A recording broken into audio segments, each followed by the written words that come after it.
Hello दोस्तों, आप सभी का स्वागत है आपके अपने YouTube channel the crown study में। दोस्तों, डेली करंट अफेयर्स के शो में आज हम लोग 24 अक्टूबर के करंट अफेयर्स को डिस्कस करने वाले हैं। लेकिन उससे पहले आप सभी को दशहरा की हार्दिक शुभकामनाएं। दोस्तों, आप सभी को पता ही है ये त्यौहार बुराई में अच्छाई की जीत के लिए मनाया जाता है। तो चलिए शुरू करते हैं आज का अपना करंट अफेयर्स। हमारा पहला प्रश्न है, हाल ही में किस केंद्रीय मंत्री ने भारतीय सैन्य विरासत महोत्सव के पहले संस्करण का उद्घाटन किया है? तो ये किसने किया है दोस्तों? भारतीय सैन्य विरासत महोत्सव के पहले संस्करण का उद्घाटन ये राजनाथ सिंह जी ने किया है। ये रक्षा मंत्री भी हैं और इन्होंने इसी अवसर पर प्रोजेक्ट उद्भव भी लॉन्च किया। दोस्तों, कौन सा प्रोजेक्ट लॉन्च किया है? प्रोजेक्ट उद्भव लॉन्च किया है दोस्तों। अगला प्रश्न है, देश में सबसे बड़ा कन्या पूजन समारोह शक्ति वंदन कहां पर आयोजित किया गया है? तो दोस्तों, देश में सबसे बड़ा कन्या पूजन समारोह अभी हाल ही में उत्तर प्रदेश के अंदर हुआ है, शक्ति वंदन। इसमें 11,880 बेटियां थीं। कितनी? 11,880 बेटियां थीं जिनका कन्या पूजन मुख्यमंत्री योगी आदित्यनाथ ने किया है। दोस्तों, ये कहां पर किया गया है? तो उत्तर प्रदेश के गोंडा में किया गया है। उत्तर प्रदेश के गोंडा में किया गया है। दोस्तों, गोंडा में ही मिशन शक्ति कैफे का भी उद्घाटन किया गया है, ये भी याद रखेंगे।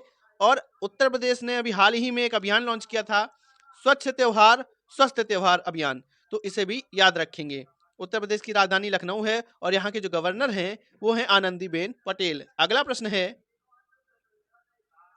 हाल ही में वनडे क्रिकेट में सबसे तेज 2000 रन बनाने वाले बल्लेबाज कौन बने हैं? दोस्तों, तो वनडे क्रिकेट में सबसे तेज 2000 रन बनाने वाले क्रिकेटर बन गए हैं शुभमन गिल। इन्होंने साउथ अफ्रीका के खिलाड़ी हासिम अमला का रिकॉर्ड तोड़ दिया है। हासिम अमला ने 40 पारियों में 2000 रन बनाए थे वनडे क्रिकेट के अंदर, जबकि शुभमन गिल ने 38 पारियों में यानी 38 पारियों में यह रिकॉर्ड ब्रेक कर दिया है। अगला प्रश्न है, हाल ही में किस स्टेशन को बेस्ट ग्रीन मिलिट्री स्टेशन पुरस्कार प्रदान किया गया है? तो ये किसे दिया गया है? ये दिया गया है ऊधमपुर मिलिट्री स्टेशन को। ऊधमपुर मिलिट्री स्टेशन को ये अवार्ड हमारे सेना प्रमुख जनरल मनोज पांडे जी के द्वारा दिया गया है। वहीं दूसरा जो पुरस्कार मिला है देहरादून मिलिट्री स्टेशन को मिला है और बीकानेर मिलिट्री स्टेशन को परिवर्तनकारी मिलिट्री स्टेशन का अवार्ड मिला हुआ है। अगला प्रश्न है, हाल ही में कोटक महिंद्रा बैंक के एमडी एंड सीईओ कौन बने हैं? तो कोटक महिंद्रा बैंक के एमडी एंड सीईओ कौन बने हैं? दोस्तों, ये बने हैं अशोक वासवानी जी। अशोक वासवानी जी बने हैं। अभी हाल ही में आरबीआई ने कोटक महिंद्रा बैंक को सोनाटा फाइनेंस के अधिग्रहण की भी मंजूरी दी थी। सोनाटा फाइनेंस दोस्तों ये एक लोन देने वाली कंपनी थी जिसका अधिग्रहण कोटक महिंद्रा बैंक ने कर लिया है। कोटक महिंद्रा बैंक की स्थापना कब होती है? तो ये 1985 में होती है। दोस्तों, कब होती है? 1985 में होती है और इसका मुख्यालय मुंबई के अंदर है और इसके एमडी एंड सीईओ नए कौन बनाए गए हैं? तो अशोक वासवानी जी बनाए गए हैं। अगला प्रश्न है, हाल ही में फायर बोल्ट ने किसे अपना ब्रांड एम्बेसडर बनाया है? तो फायर बोल्ट ने किसे अपना ब्रांड एम्बेसडर बनाया है? विजय देवरकोंडा को। विजय देवरकोंडा को। वहीं Anushka Sharma fashion brand W की ब्रांड एम्बेसडर हैं। एम एस धोनी की बात करें तो ये स्वराज ट्रैक्टर्स के ब्रांड एम्बेसडर हैं और साथ ही साथ जियो मार्ट के भी ब्रांड एम्बेसडर हैं। जबकि रविंद्र जडेजा हिसंस कंपनी के ब्रांड एम्बेसडर हैं और सात्विक सोलर रोब्स के राष्ट्रीय ब्रांड एम्बेसडर हैं रविंद्र जडेजा। अगला प्रश्न है, हाल ही में 22 अक्टूबर को कौन सा दिवस मनाया गया है? दोस्तों, तो 22 अक्टूबर को अंतर्राष्ट्रीय हकलाना जागरूकता दिवस मनाया गया है। दोस्तों, लगभग 800 करोड़ जनसंख्या में 1.5% लोग, 1.5% लोग ऐसे हैं जो हकलाते हैं और उनका मजाक ना उड़ाया जाए, उनके प्रति जागरूकता फैलाने के लिए ये दिवस मनाया जाता है। कई बार लोग जब उनका मजाक उड़ाते हैं तो वो डिप्रेशन में चले जाते हैं। दोस्तों, तो ये जागरूकता फैलाने के लिए दिवस मनाया जाता है।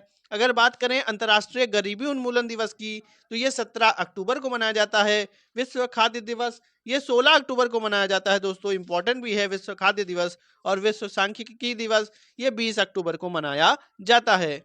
अगला प्रश्न है, हाल ही में असम के दूसरे सबसे लंबे फ्लाईओवर श्रद्धांजलि का उद्घाटन किसने किया है? तो श्रद्धांजलि का उद्घाटन किसने किया है? दोस्तों, ये किया है असम के मुख्यमंत्री हेमंत बिस्वा शर्मा जी ने।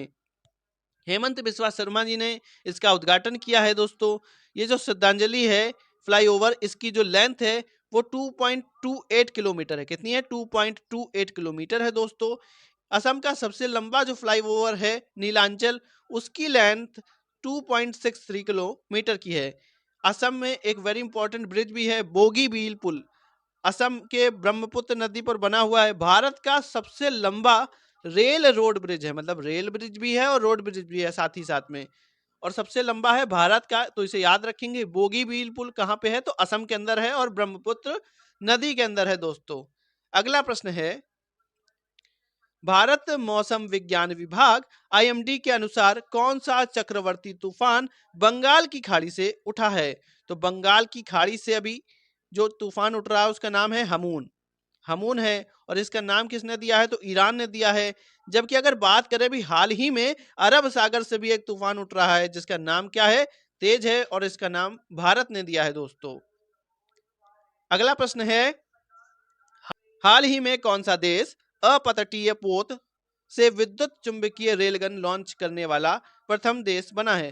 तो दोस्तों ये कौन सा देश बना है? यह बना है जापान। ऐसा करने वाला जापान पहला देश बना है। आमतौर पर जो विद्युत चुंबकीय रेलगन होती हैं ये जहाजों पर लगी होती हैं, लेकिन जापान की इस तकनीकी को जमीन और समुद्र दोनों पर परीक्षण किया जा चुका है। जमीन पर भी किया जा चुका है और समुद्र पर भी किया जा चुका है। इसकी जो स्पीड बताई जाती है, जो गति बताई जाती है, वो 7 मैक की बताई जा रही है दोस्तों।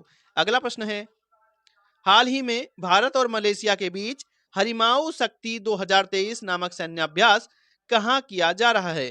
तो दोस्तों ये कहाँ किया जा रहा है? हरिमाऊ शक्ति अभ्यास 2023 ये मेघालय के अंदर किया जा रहा है। मेघालय में भी कहाँ किया जा रहा है? तो मेघालय के उमरई में। कहाँ किया जा रहा है दोस्तों? उमरई में किया जा रहा है। वेरी इंपॉर्टेंट है, जगह का नाम भी उमरई।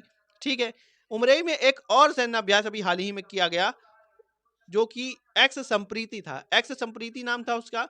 वो किसके बीच में होता है? तो भारत और बांग्लादेश के बीच में होता है एक्स संप्रीति अभ्यास।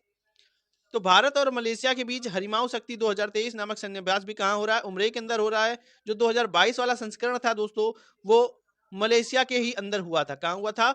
मलेशिया के अंदर ही हुआ था, क्लूआंग में। जगह का नाम था क्लूआंग। ये जो है हरिमाऊ शक्ति, ये 23 अक्टूबर से 5 नवंबर के बीच में आयोजित हो रहा है दोस्तों। 23 अक्टूबर से 5 नवंबर के बीच में। इसमें भारतीय दल का प्रतिनिधित्व राजपूत रेजिमेंट कर रही है। अगला प्रश्न है, हाल ही में दक्षिण कोरिया ने किस देश के साथ मिलकर त्रिपक्षीय संयुक्त हवाई अभ्यास किया है दोस्तों? तो ये किया है अमेरिका और जापान के साथ। किसके साथ किया है? अमेरिका और जापान के साथ किया है। अमेरिका का बॉम्बर प्लेन B-52 ने इसमें भाग लिया है दोस्तों, जो कि बहुत खतरनाक प्लेन होता है। ठीक है दोस्तों, अगर वीडियो आपको पसंद आया हो तो वीडियो को लाइक करें, शेयर करें और सब्सक्राइब करना ना भूलें दोस्तों।